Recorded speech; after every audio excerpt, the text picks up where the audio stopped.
always a hard part of my day, because I knew that people would be staring at me on the subway, and that was the most difficult part of my day, because I had to learn to deal with ignorance.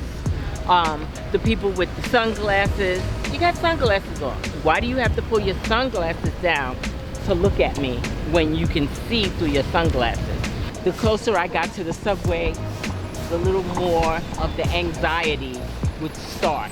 You know, the palpitations in your heart, and then, you know, you take a deep breath and you relax because life goes on when you have vitiligo. And I was determined not to let vitiligo have me. That was a trial, but the trial still goes on because people still stare. But I know they're staring at me because, as my son says, I'm just beautiful. So they can't help themselves. Vitiligo 101, it didn't win over me. So I'm here, still standing, as they say. Still standing. So, yeah. The subway.